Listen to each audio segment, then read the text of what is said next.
नमस्कार भाइयों और बहनों, आप सभी का हिमाचल महाभंडारा कोर्स में बड़े भाई स्वागत। Everyone's welcome. So first I want to say a little bit of facts भी क्या हो रहा है। थोड़ा सा इलेक्ट्रिसिटी इशू करके we could not record for Saturday and the Sunday video was smaller and Monday video I नहीं। So now from when the issue is solved, videos will start coming regularly again। एक दो दिन के लिए sir माफी, but video सारी की सारी फ्रेश बन के आएंगी। ऐसा नहीं है कि 2 साल पहले यूपीएससी के लिए रिकॉर्ड करी थी तो आज मैं आपको वही दिखाई जा रहा हूँ जहाँ पे लाइव चैट कुछ और चल रही है और वीडियो कुछ और चल रही है। सर ऐसी धोखेबाजी हमने नहीं करनी। हमने जो HPAS के लिए जरूरी है वही चीजें पढ़ेंगे और साथ में एनालिसिस। HPAS हिमाचल का महाभंडारा लगाया है, फ्री कोर्स के नाम पे रद्दी नहीं बेचेंगे आपको। राइट, सो गोइंग अहेड, छोटी वीडियो रहेगी आज again. So GATT and WTO जो हमने पिछली बार स्टार्ट किया था। So what is the difference?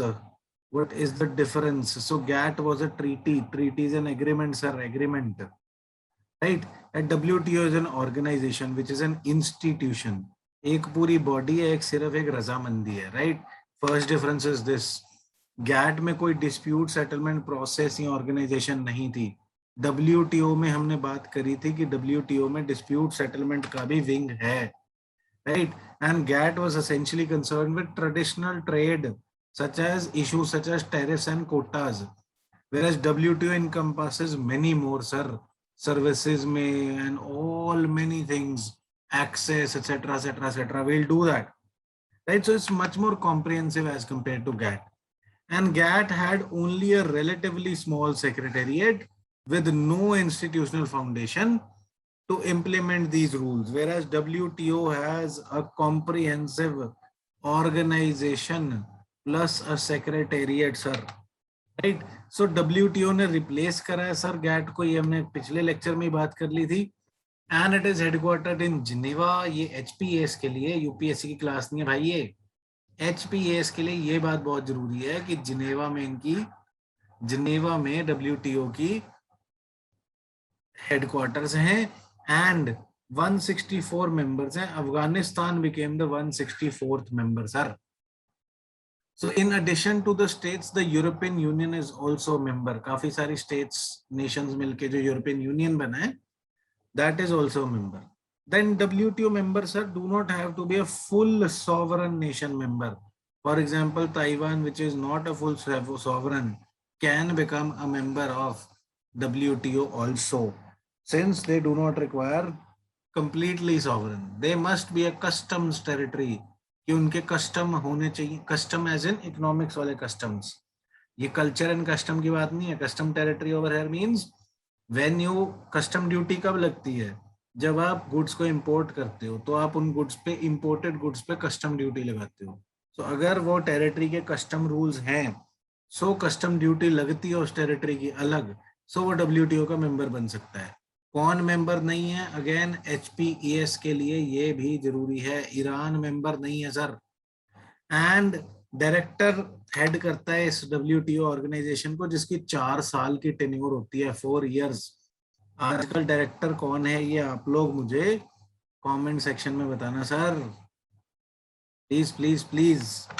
One more thing, the WTO states that its aims are to increase international trade. जो हमने मुद्दे की बात करी थी पहली ही क्लास में WTO की, कि WTO का बेसिक मुद्दा जो गैट इससे प्रीडिसेसर था उसका भी, to ensure free flow of global trade and reduce और diminish the barriers to trade. Right sir, so going further, WTO has one country one vote. IMF और वर्ल्ड बैंक में हमने क्या देखा था कि वर्ल्ड बैंक और IMF में कोटा के हिसाब से आपकी वोटिंग वर्थ है जी, but WTO is much more democratic body. एक कंट्री, चाहे गरीब चाहे अमीर, जितना मर्जी पैसा हो, एक वोट। सो ये बहुत अच्छी बात है, बट कहीं ना कहीं मेंस में कभी डिस्कस करेंगे, डेमोक्रेटिक बॉडी होने करके ये डाइस फंक्शनल भी होगी है। ये पीछे एक हमारे बड़े खास आदमी का, इंटरनेशनली नेशनल इंपॉर्टेंट पर्सनालिटी का बयान भी आया था, that in India democracy has delayed development. ये सर बड़ी कंट्रोवर्शियल स्टेटमेंट थी, democracy has delayed development, but mains में जाके इसको अच्छे से इलेबोरेट करेंगे जी, राइट। WTO, एक और बात HPS के लिए जरूरी, is not part of the United Nations, it is not a specialized body of United Nations, ध्यान रखना, एंड एक्ट्स ऑटोनॉमसली, ऑल्दो इनका रिलेशनशिप है between WTO, UN and GATT, but WTO उसका स्पेशल कोई स्पेशल एजेंसी नहीं है US की। So trade negotiations, while IMF and World Bank operate on weighted voting basis, WTO में क्या करी थी हमने बात कि वन कंट्री वन वोट है, एंड एग्रीमेंट्स अडॉप्ट करते हैं determined by consensus of all members. 100 लोग हैं, 164 बोले थे पहले, 164, सो 164 के 164 को कंसेंसस में लेकर के फिर एग्रीमेंट बनाई जाती है जी। ऐसे नहीं है स्मॉल कंट्रीज को दबाया जाए, right? Small countries and low income countries also weigh as much as rich countries. So further, in reality, WTO negotiations proceed not by consensus. Reality sir जो दिखाया जाता है ना, ये हो रहा है वो हो रहा है, असलियत क्या है? Not by consensus. जैसे मार्केट भी not by honesty चलती है, but by fake advertisements, बिके हुए लोग। और even यार, you know what the sad part is? Even sold selected officers. मतलब here their interview when they were selected, then after 3-4 years they appear on a commercial channel and they claim कि मैंने इस teacher के notes पढ़े थे, इस teacher के notes पढ़े थे, जबकि जिस दिन वो सिलेक्ट हुए थे, जब न्यूज वालों ने उनकी इंटरव्यू ली उस दिन, सर वो कोई और ही सोर्स बता रहे हैं कि मैं ये 1 2 3 4 पढ़ रहा था। आज जहां से कहीं से नोट मिल गए तो और ही, मतलब यार, either you are a believer, God में विश्वास करते हैं, और you are atheist, you do not believe in God but you believe in conscience. You, दो ही ट्रूथ्स होती है ना जिंदगी में, ट्रूथ ऑफ फेथ कि भाई विश्वास कर ले मेरे पे, या ट्रूथ ऑफ रीजन कि भाई रैशनली बात करते हैं, आर्ग्यू कर लेते हैं, आर्ग्यूमेंट से वो समझ लेंगे, right. So truth of religion या ट्रूथ ऑफ रीजन। सो यार, अगर रिलीजन से मानो चाहे रीजन से मानो, रिलीजन से मानो तो भाई तुम लोग सिलेक्ट हो गए, कुछ तो डरो यार भगवान से। चलो नहीं मानते भगवान को, रीजन से मान लेते हैं। इनोसेंट सा बच्चा तैयारी करने आता है, बड़े इनोसेंट सा बच्चा, नया नया कि भैया मैं तो ऑफिसर बनूंगा, वो सुनता है कि ये सिलेक्टेड ऑफिसर कह रहा है दिस IAS, मैं इसमें पढ़ रहा था, इससे रैंक आया था।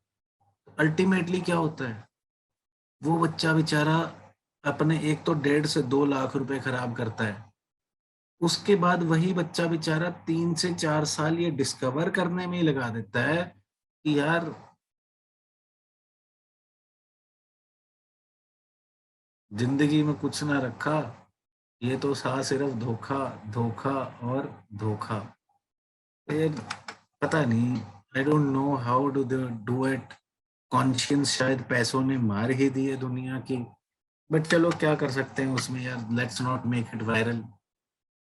वही as Gandhi ji, father of our nation, says be the change you want to see. So we are trying that.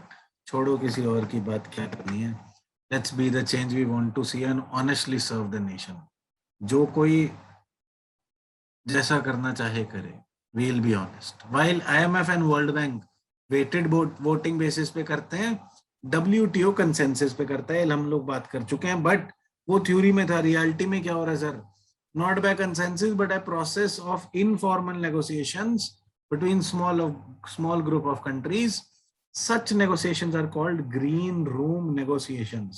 Sir ये नाम याद रखना, HPAS के लिए नाम याद रखना, green room negotiations after the colour of WTO directors office. सो कुछ एलीट मेंबर्स ग्रीन रूम में बैठते हैं और वो प्लान्स बना लेते हैं, बाकी सब पे लगभग एनफोर्स हो जाती है, right. India conducted a two-way mini ministerial in 2018 to further the spirit of multilateralism. Elitism छोड़ो, भारतवर्ष के हर किसी को इज्जत और हर किसी को टॉलरेंस देना सीखो sir. This is what we are saying. So decision making in the WTO, highest level decision making body of WTO is the ministerial conference, which usually meets once every 2 years. So highest body है यहाँ पे ministerial conference, ये ऐसे लिख लेना notes में साथ साथ, ministerial conference.